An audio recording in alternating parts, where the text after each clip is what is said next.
Well, welcome to the Motorbike Show and to one of my favourite places in the world to ride a motorcycle, right here in the Isle of Man. The Isle of Man is obviously a mecca for motorcyclists, and thousands come here every year to enjoy the TT. But even out of season, it's a glorious place to visit and ride. Stunning roads, gorgeous vistas, and fantastic opportunities for going off-road as well as on. So I'm going on a road trip starting at the Isle of Man's capital, Douglas, then riding down the coast to Castletown before heading up to Jurby in the north and then finishing off at the dramatic Sartfell Plantation. Well, that's where we're going, but what am I going to ride? Well, for a ride that actually means so much to me, I thought I might bring along my most beloved motorcycle. Can I introduce you to Mavis? She's my Norton Bitzer, and though she's more Battersea Dog's Home than Crufts, I can't get enough of her. Woof! What a bike! I've done thousands of miles on her, and she is a true mongrel. At her heart is an ES2 frame and engine from, I think she's registered about 1947, but everything else on her is bits and bobs from other motorcycles, like the Brooklands can, the front end, the bars. I mean, God knows where they're from, and the tank, I don't even know whether that's Norton or not. But there is something about my relationship with this motorcycle that makes me want to share the Isle of Man with her. Now, obviously, as all us bikers know, the Isle of Man is home to what I think to be the greatest race in the world. But the Isle of Man is a fantastic place to visit any time of the year, and I'm going to show you a few of my highlights.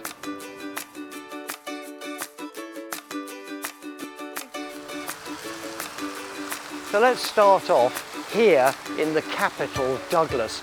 Now, Douglas is dominated by this glorious seafront with fountains, gardens, and a plethora of restaurants and hotels. But it also has some very quirky things. And this is one of my favourites, St Mary's Isle in Douglas Bay. Is that castle very small, or is it far away? Well, actually, it's a bit of both. That is, in fact, the Tower of Refuge, built in 1832. And it was for shipwrecked sailors to take refuge. The seafront at Douglas, with its restaurants and hotels, is famous around the globe. But what most people don't realise is that during World War II, whole sections of the promenade were closed off, the hotels used as prisons for fifth columnists and enemy aliens. And talking of aliens, I'll tell you one final thing about Douglas. It's also the birthplace of two very notable musicians. I bet you didn't know this. They were Morris and Robin Gibb from the Bee Gees. Anyway, always onward.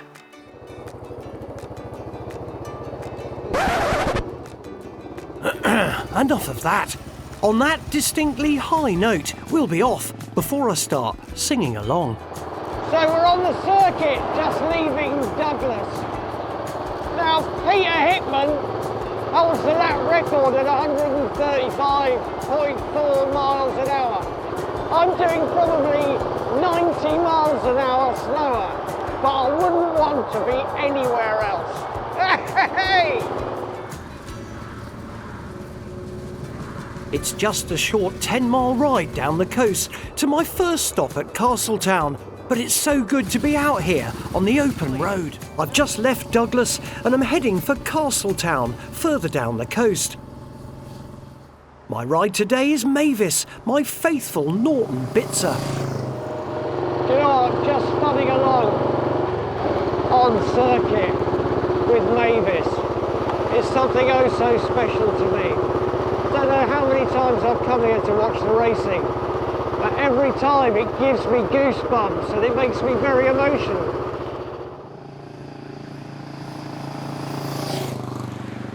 Douglas to Castletown is just a short 10-mile hop, but it's well worth the visit. I have to tell you, coming to the Isle of Man out of season is an absolute joy. Okay, you're missing the racing, you got to come for that. But the roads are empty, the sun is shining, and this is a place that I love. This is Castletown, and it was actually the Manx capital until 1869. Today, Castletown is much smaller than Douglas, but it's a charming pit stop for anyone touring the island, with a small port and a picturesque historic centre. The heart of the town is this, Castle Rushen, a perfectly preserved medieval fortress which dates back to the Viking era. It's said to be haunted by a grey lady who was executed for killing her son, but that's not the only local superstition. Hey look, there's loads of traditions here on the Isle of Man, some of them quite odd. Back in the day, if you came down to the harbour here to leave for sea and you saw a red-headed woman, you didn't go. Also, if you cut back the elder plant or the bush, you're in trouble. Why? Because the fairies live underneath it. Also, if you see a rat, you can't say rat, you have to spell the word. R-A-T. There's one right there! That, of course, is not an R-A-T, but a Manx moggy, one of the tailless cats that this island is so famous for. It looks like it might be carrying some tailless fleas, so I'll give it a wide berth and jump back on Mavis. I think one of the most lovely things about this place is that if you are a biker, you are part of the community, part of the culture, part of the history. You're not seen as someone who's part of a subculture, do you know what I mean? And for us bikers, we spend a lot of our time being perceived as a subculture. Here on the Isle of Man, you're part of the culture, and that is so fulfilling and so rewarding, you know, and it makes a massive change, doesn't it? Eh? So look, we're riding up to Kirkmichael, and I want to show you not only one of my favourite people on the island, but one of my favourite attractions.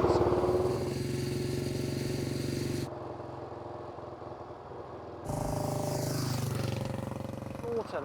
Now then, this is the circuit right here running through the little village of Kirkmichael. But Kirkmichael is also home to the finest collection of British bikes.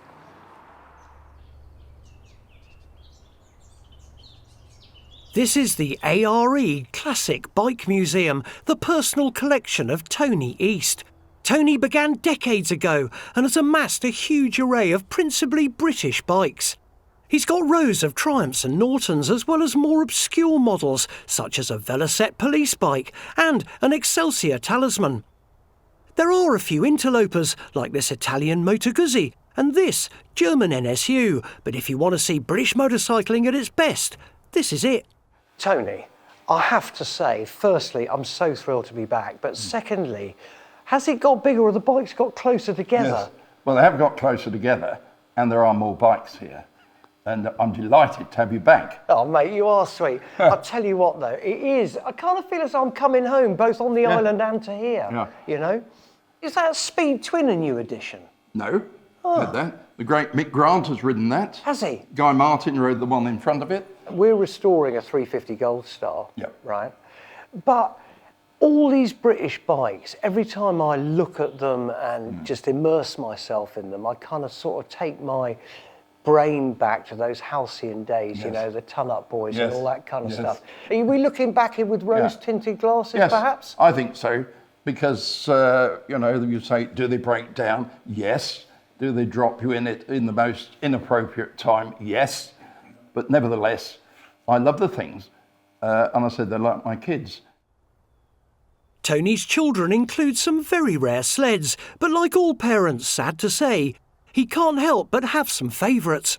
Now, Tony has a love of all British bikes, but he does have one addiction. Come on, Tony. That addiction is to Greeves motorcycles, one of the great names in British racing. The company was founded by Bert Greeves, the inventor of the Invacar and a passionate biker. In the 50s and 60s, his range of off-road bikes were very successful on the Scrambles and Trials circuit.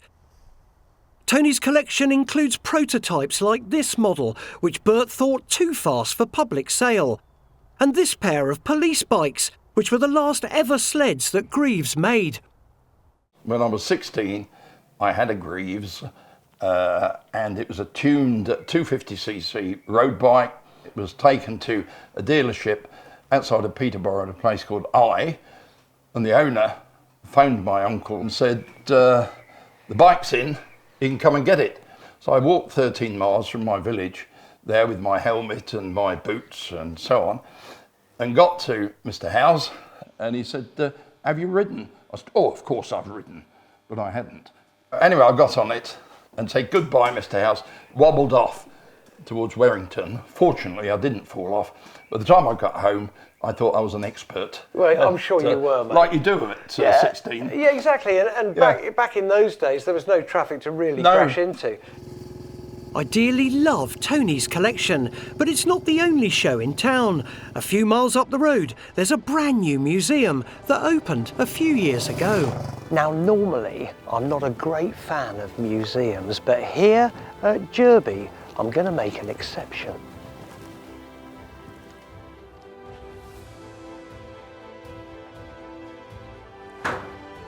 Now this is something else, let me tell you, right? This museum was started in 2015. Will you take a look? Okay, so they call it a petrol head's paradise. And you know what? I think they might be right. This place is not so singular as Tony's collection. But if you're interested in seeing some extraordinary cars, as well as some great bikes, then it's more than worth a visit. Oh my God. Now this bike, I've known for a very long time. There used to be a kind of junk shop called Jurby Junk here, and hanging from the rafters was this motorcycle, and it's oh so special. I'll tell you why. Dave Taylor was a legend. And he was a stunt rider, and also he was known as the Wheelie King. And Dave, in 1977, took this bike round the whole of the TT circuit on one wheel. Other curios include this Assetto bubble car and this Scorpion tank, all lovingly restored. Now,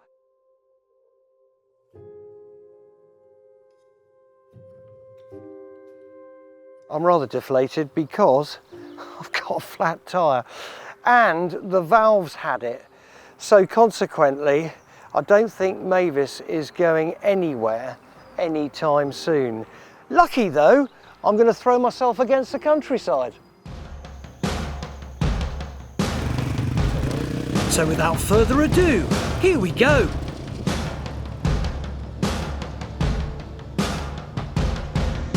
The Isle of Man is just 33 miles long and 13.5 wide, yet it contains over 200 miles of green lanes and dirt tracks that offer you fantastic opportunities for off-road riding.